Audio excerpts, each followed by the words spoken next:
গৰাখহনীয়া সমস্যা হৈছে নৈপৰীয়া ৰাইজৰ প্ৰধান সমস্যা। প্ৰতি বছৰে গৰাখহনীয়া সমস্যাত ভুগি আহিছে গহপুৰ ডিপৰা অঞ্চলবাসীয়ে। মোৰ সহযোগীয়ে দেখাব নৈপৰীয়া ৰাইজ যিহেতু যথেষ্ট চিন্তিত হয় আৰু এতিয়া বাৰিষা আৰম্ভ হোৱাৰ লগে লগে ব্ৰহ্মপুত্ৰ নৈ যি গৰাখহনীয়া তীব্ৰ ৰূপ ধাৰণ কৰিছে আৰু এতিয়া টোপনি নাইকিয়া হৈছে এই ডিপৰা অঞ্চলবাসী ৰাইজৰ। কাৰণ এনেদৰে খহাই থাকিলে বহু কৃষিভূমি তেওঁলোকৰ সংকুচিত হৈ আহিছে, যাৰ ফলত এতিয়া তেওঁলোক যথেষ্ট চিন্তিত আৰু শংকিত।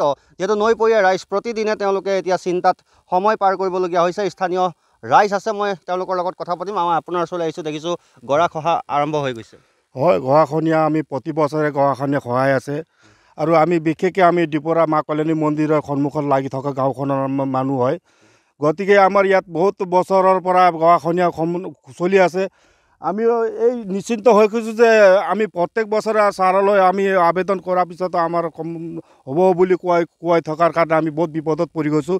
গতিকে এই সময়তে যদি আমাৰ গৰাখহনীয়া প্ৰতিৰোধ নকৰে তেন্তেহ'লে আমাৰ গাঁওবাসী ৰাইজে বহুত বিপদত পৰিবলগীয়া হৈছে। কৃষিভূমিসমূহতো নাইকিয়া হৈ আহিব, কৃষিভূমিটো নাইকিয়া হৈ গৈ আছে। আৰু লগতে আমাৰ ইয়াত তাৰমানে নদীখনীয়াৰ ওচৰত থকাৰ কাৰণে আমাৰ কাজিৰঙা সিফালৰ পৰা জন্তুৰ পৰাও আমি সমস্যা ভুগিবলগীয়া হৈ গৈছে।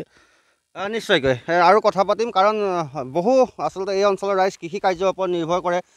সঘনাই যেতিয়া এনেদৰে গৰাখহনীয়া আৰম্ভ হয় আপোনালোক চাগে চিন্তাত পৰে নহয় জানো? গৰা খহিয়ে থাকে, চিন্তা হয়। হয় ছাৰ, আমি যোনটো এইটো কামটো কৰিছে আগত, এই কামটো অকণ আগলৈকে কৰিবলগীয়া হৈছিলে।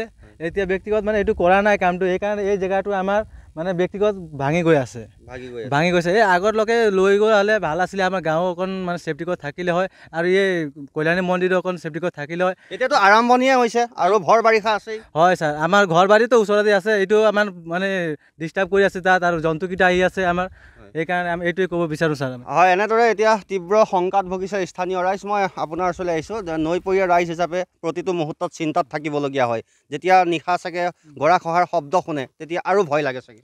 যিহেতু আমি এতিয়া পাৰ্কো পাইনৰ ব্যৱস্থা কৰা বিভাগীয় কৰ্তৃপক্ষে পাৰ্কো পাইনৰ মেটেৰিয়েল আনি থোৱা দেখিছোঁ, কিন্তু এইটো অযথা টকা খৰচ কৰি লাভ নাই। পাৰ্কো পাইনত দি একো উন্নতি নহ'ব ইয়াত। গতিকে জিঅ' বেগ চিষ্টেম আৰু 600 মিটাৰ আগবঢ়াই দিলে কিবা এটা হোৱা পাৰ্কো পাইনে ইয়াত কাম নিদিয়ে। পাৰ্কো পাইনে কোনো কাম নকৰিব ইয়াতে। নিশ্চয়, এয়া হৈছে নৈপৰীয়া ৰাইজ, তেওঁলোকৰ যথেষ্ট অভিজ্ঞতা আছে। পাৰ্কো পাইন দিয়াৰ যি আশ্বাস প্ৰদান কৰিছে, সেই পাৰ্কো পাইনত এই গৰাখহনীয়া কেতিয়াও ৰোধ নহয় বুলি স্থানীয় ৰাইজে জনাইছে। ইয়াত জিঅ' বেগৰ ব্যৱস্থা কৰিলে কিছু সকাহ পোৱাৰ সম্ভাৱনা আছে বুলি জনাইছে। গতিকে এই অঞ্চলৰ ৰাইজ, নৈপৰীয়া ৰাইজ কিন্তু এতিয়া অতিশয় চিন্তিত আৰু শংকিত। ইয়াত কিন্তু পাৰ্কো পাইনৰ পৰিৱৰ্তে জিঅ' বেগৰ ব্যৱস্থা কৰিবলৈ জলসম্পদ বিভাগক আহ্বান জনাইছে। নাইবা এনেদৰে কৃষিভূমি যা যাব, বহুতৰ ঘৰ দুৱাৰ ইয়াৰ পৰা নাইকিয়া হৈ যাব, বিভিন্ন ঠাইলৈ স্থানান্তৰিত হ'বলগীয়া হ'ব পাৰে। গতিকে সময় থাকোঁতেই জলসম্পদ বিভাগক আহ্বান জনাইছে যে পাৰ্কো পাইনৰ পৰিৱৰ্তে ইয়াত জিঅ' বেগ দি গৰাখহনীয়া ৰোধৰ যাতে ব্যৱস্থা কৰে। আপুনি বিচৰা বাতৰি পাব কেৱল নিউজ 18 এপত। নিউজ 18 এপ ডাউনলোড কৰিবলৈ স্কেন কৰক এই QR কোড। গুগল প্লে ষ্টৰতো পাব এই নিউজ 18 এপ।